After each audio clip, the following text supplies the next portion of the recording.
गीता के 121 अनमोल वचन। परिवर्तन संसार का नियम है। समय के साथ संसार में हर चीज परिवर्तन के नियम का पालन करती है। सत्य कभी दावा नहीं करता कि मैं सत्य हूँ, लेकिन झूठ हमेशा दावा करता है कि सिर्फ मैं ही सत्य हूँ। नर्क के 3 द्वार हैं, वासना, क्रोध और लालच। किसी का अच्छा ना कर सको तो बुरा भी मत करना, क्योंकि दुनिया कमजोर है, लेकिन दुनिया बनाने वाला नहीं। सदैव संदेह करने वाले व्यक्ति के लिए प्रसन्नता ना इस लोक में है ना ही कहीं। जो चीजें हमारे दायरे से बाहर हो, उसमें समय गंवाना मूर्खता ही होगी। न तो यह शरीर तुम्हारा है और न ही तुम इस शरीर के मालिक हो। यह शरीर 5 तत्वों से बना है, आग, जल, वायु, पृथ्वी और आकाश। एक दिन यह शरीर इन्हीं 5 तत्वों में विलीन हो जाएगा। जिंदगी में हम कितने सही हैं और कितने गलत हैं, यह केवल 2 लोग जानते हैं, एक परमात्मा और दूसरी हमारी अंतरात्मा। परिवर्तन ही संसार का नियम है। एक पल में हम करोड़ों के मालिक हो जाते हैं और दूसरे पल ही हमें लगता है कि हमारे पास कुछ भी नहीं है। क्रोध से भ्रम पैदा होता है, भ्रम से बुद्धि व्यग्र होती है। जब बुद्धि व्यग्र होती है तब तर्क नष्ट हो जाता है। जब तर्क नष्ट होता है तब व्यक्ति का पतन हो जाता है। जैसे अंधेरे में प्रकाश की ज्योति जगमगाती है, ठीक उसी प्रकार से सत्य की चमक भी कभी फीकी नहीं पड़ती। इसलिए व्यक्ति को सदैव सत्य के मार्ग पर चलना चाहिए।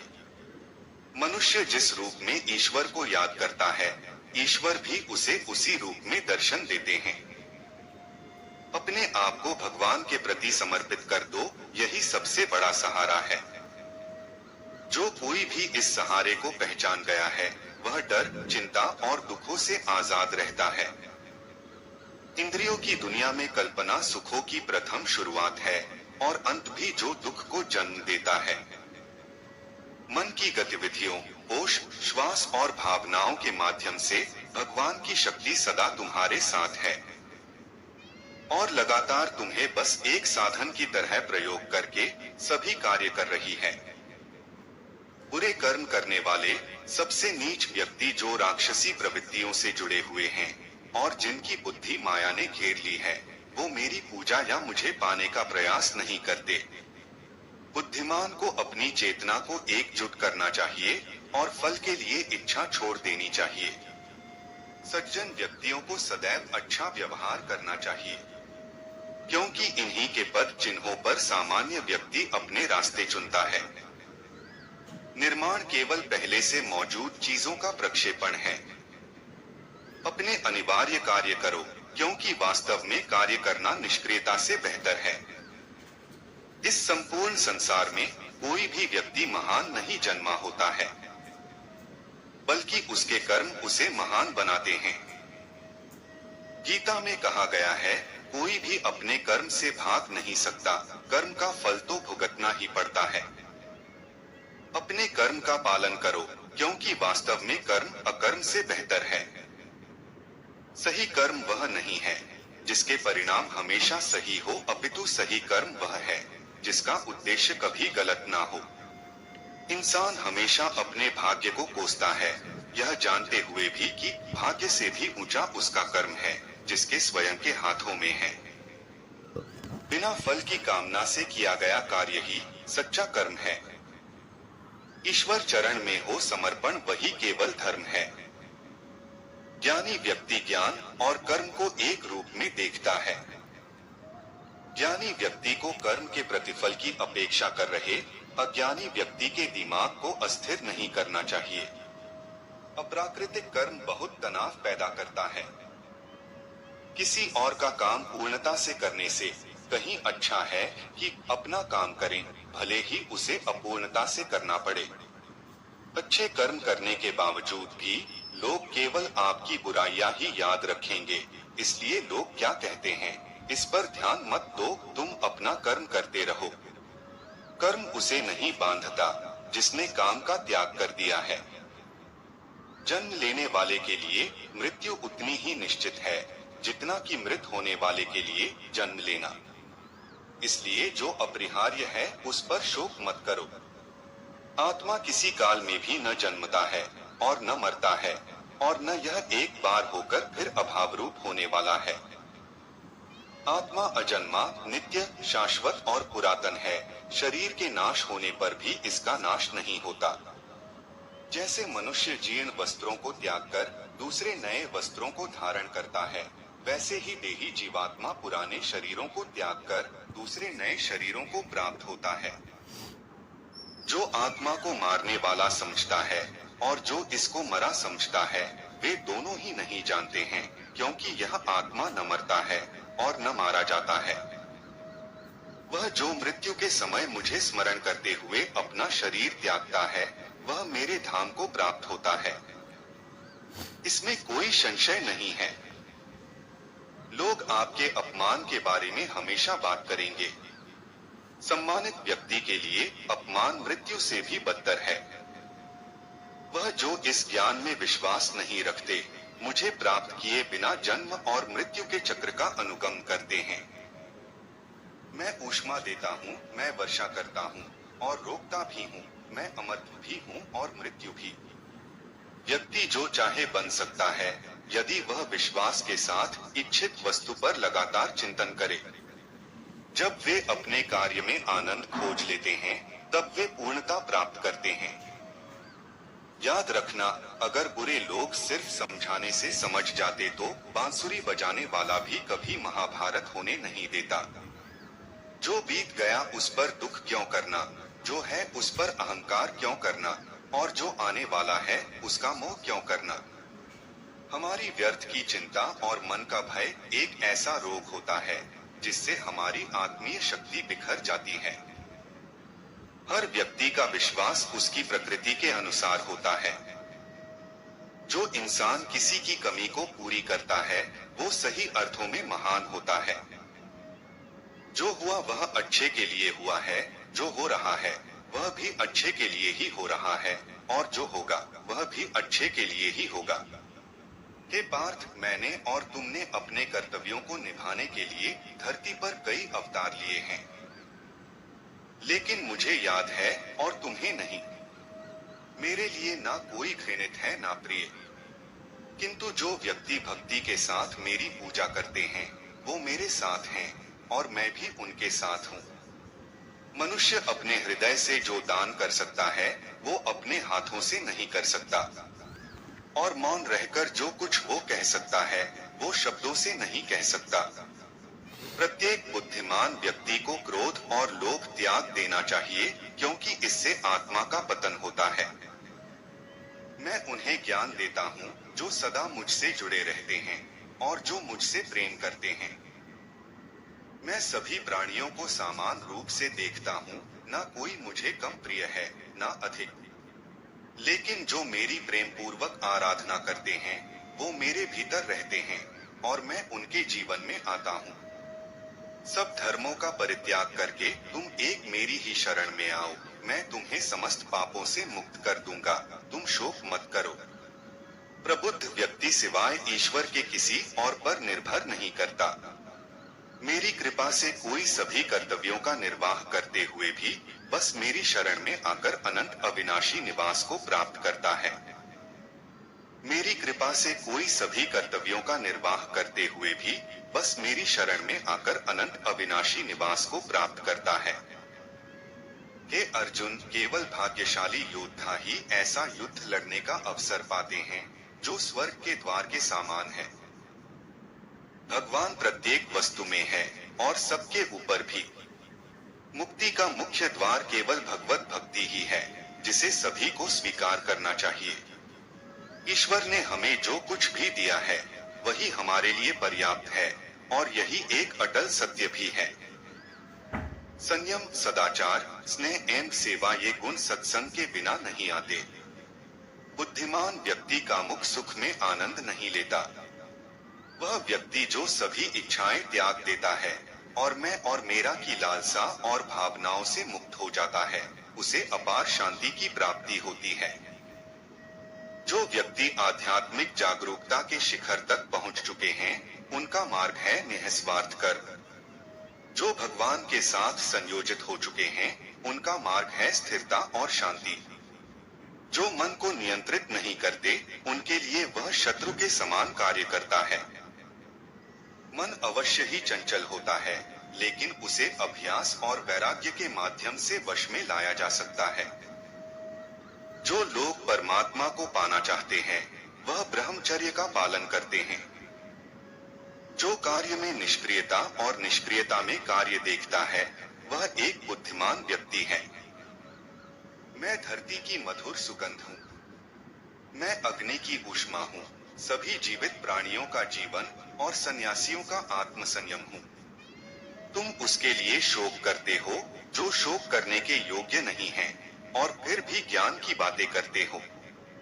बुद्धिमान व्यक्ति ना जीवित और ना ही मृत व्यक्ति के लिए शोक करते हैं। कभी ऐसा समय नहीं था जब मैं, तुम या ये राजा महाराजा अस्तित्व में नहीं थे। ना ही भविष्य में कभी ऐसा होगा कि हमारा अस्तित्व समाप्त हो जाए।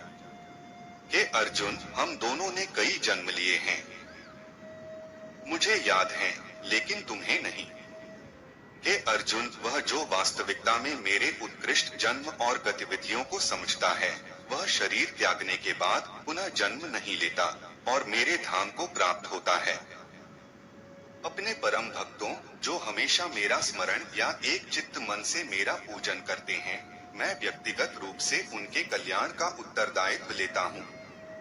कर्म योग वास्तव में एक परम रहस्य है। जो मनुष्य अपने मन को नियंत्रित नहीं कर पाता, उसका मन उसके लिए शत्रु के समान कार्य करता है। आत्मज्ञान की तलवार से काटकर अपने हृदय से अज्ञान के संदेह को अलग कर दो। अनुशासित रहो, उठो। माफ करना और शांत रहना सीखिए। ऐसी ताकत बन जाओगे कि पहाड़ भी रास्ता देंगे। ईश्वर की शक्ति मनुष्य के होश, भावनाएं और मन की गतिविधियों के माध्यम से सदा उसके साथ रहती हैं। बुद्धिमान व्यक्ति को समाज कल्याण के लिए बिना आसक्ति के काम करना चाहिए। आपके सार्वलौकिक रूप का मुझे न प्रारंभ, न मध्य, न अंत दिखाई दे रहा है। मैं अपने कर्मों से बंधा हुआ नहीं हूँ, क्योंकि मुझे मेरे द्वारा किए गए कर्मों के प्रतिफल की कोई इच्छा नहीं है। यद्यपि मैं इस तंत्र का रचयिता हूँ, लेकिन सभी को यह ज्ञात होना चाहिए कि मैं कुछ नहीं करता और मैं अनंत हूँ। जब वे अपने कार्य में आनंद खोज लेते हैं, तब वे पूर्णता प्राप्त करते हैं। जब तक शरीर है, तब तक कमजोरियां तो रहेगी ही, इसलिए कमजोरियों की चिंता छोड़ो और जो सही कर्म है उस पर अपना ध्यान लगा। जब इंसान की जरूरत बदल जाती है, तब इंसान के बात करने का तरीका बदल जाता है। ईश्वर से किए गए प्रार्थना से इंसान की परिस्थिति या तकदीर बदले या ना बदले, पर उस प्रार्थना से इंसान के चरित्र में जरूर बदलाव आता है। वह जो सभी इच्छाएं त्याग देता है और मैं और मेरा की लालसा और भावना से मुक्त हो जाता है, उसे शांति प्राप्त होती है। इंसान को जीवन में अपने इच्छाओं के अनुरूप जीने के लिए जुनून की आवश्यकता होती है, वरना हर इंसान की परिस्थितियां तो हमेशा विपरीत ही होती है। इस जीवन में ना कुछ खोता है, ना व्यर्थ होता है। जीवन न तो भविष्य में है, न अतीत में है, जीवन तो बस इस पल में है। जो इस लोक में अपने काम की सफलता की कामना रखते हैं, वे देवताओं का पूजन करें। जिस मनुष्य के अंदर ज्ञान की कमी और ईश्वर में श्रद्धा नहीं होती, वो मनुष्य जीवन में कभी भी आनंद और सफलता को प्राप्त नहीं कर पाता। इस संसार में हम खाली हाथ आए थे और खाली हाथ ही जाएंगे। जो आज हमारा है, वह कल किसी और का क्या होगा। इसलिए हम अपने जीवन में जो भी करते हैं, उसे पूरी श्रद्धा के साथ अपने इष्ट देव को अर्पण कर देना चाहिए। हे अर्जुन, तुम्हारा क्या गया जो तुम रोते हो? तुम क्या लाए थे जो तुमने खो दिया? तुमने क्या पैदा किया था जो नष्ट हो गया? तुमने जो लिया यहीं से लिया, जो दिया यहीं पर दिया। जो आज तुम्हारा है, कल किसी और का होगा, क्योंकि परिवर्तन ही संसार का नियम है। जो कोई भी जिस किसी भी देवता की पूजा विश्वास के साथ करने की इच्छा रखता है, मैं उसका विश्वास उसी देवता में दृढ़ कर देता हूँ। हे अर्जुन, मैं भूत, वर्तमान और भविष्य के सभी प्राणियों को जानता हूँ, किंतु वास्तविकता में कोई मुझे नहीं जानता। स्वर्ग प्राप्त करने और वहाँ कई वर्षों तक वास करने के पश्चात एक असफल योगी का पुण्य एक पवित्र और समृद्ध कुटुंब में जन्म होता है। ज्यादा खुश होने पर और ज्यादा दुखी होने पर निर्णय नहीं लेना चाहिए, क्योंकि यह दोनों परिस्थितियां आपको सही निर्णय नहीं लेने देती हैं। मनुष्य को जीवन की चुनौतियों से भागना नहीं चाहिए और न ही भाग्य और ईश्वर की इच्छा जैसे बहानों का प्रयोग करना चाहिए। उससे मत डरो जो वास्तविक नहीं है, ना कभी था ना कभी होगा। जो वास्तविक है वो हमेशा था और उसे कभी नष्ट नहीं किया जा सकता। जो व्यवहार आपको दूसरों से पसंद ना हो, ऐसा व्यवहार आप दूसरों के साथ भी ना करें। केवल मन ही किसी का मित्र और शत्रु होता है। जिस मनुष्य के पास सब्र की ताकत है, उस मनुष्य की ताकत का कोई मुकाबला नहीं कर सकता। मैं सभी प्राणियों के हृदय में विद्यमान हूँ।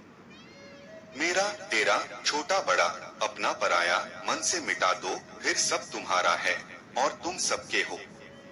किसी भी व्यक्ति को ना तो समय से पहले और ना ही भाग्य से अधिक कुछ मिलता है, लेकिन उसे सदैव पाने के लिए प्रयत्नशील रहना चाहिए। इतिहास कहता है कि कल सुख था, विज्ञान कहता है कि कल सुख होगा, लेकिन धर्म कहता है अगर मन सच्चा और दिल अच्छा हो तो हर रोज सुख होगा। मनुष्य को परिणाम की चिंता किए बिना लोभ, लालच और निस्वार्थ और निष्पक्ष होकर अपने कर्तव्यों का पालन करना चाहिए। मानव कल्याण ही भगवत गीता का प्रमुख उद्देश्य है, इसलिए मनुष्य को अपने कर्तव्यों का पालन करते समय मानव कल्याण को प्राथमिकता देना चाहिए। लोग आपके अपमान के बारे में हमेशा बात करेंगे। सम्मानित व्यक्ति के लिए अपमान मृत्यु से भी बदतर है। ऐसा कुछ भी नहीं, चेतन या अचेतन, जो मेरे बिना अस्तित्व में रह सकता हो। मन अशांत है और उसे नियंत्रित करना कठिन है, लेकिन अभ्यास से इसे वश में किया जा सकता है। चुप रहने से बड़ा कोई जवाब नहीं और माफ कर देने से बड़ी कोई सजा नहीं। मनुष्य अपने विश्वास से निर्मित होता है। जैसा वो विश्वास करता है वैसा वो बन जाता है। प्रबुद्ध व्यक्ति के लिए गंदगी का ढेर, पत्थर और सोना सभी समान हैं। जब जब इस धरती पर पाप, अहंकार और अधर्म बढ़ेगा तो उसका विनाश कर पुण्य, धर्म की स्थापना करने हेतु मैं अवश्य अवतार लेता रहूंगा। जिस प्रकार से प्राकृतिक मौसम में बदलाव आता है, ठीक उसी प्रकार से जीवन में भी सुख दुख आता रहता है। वह कभी स्थायी नहीं रहते हैं। मनुष्य इस पृथ्वी पर ज्ञान प्राप्त करने के लिए ही आया है। जो ज्ञान प्राप्त नहीं कर रहा है वह मृत के समान है।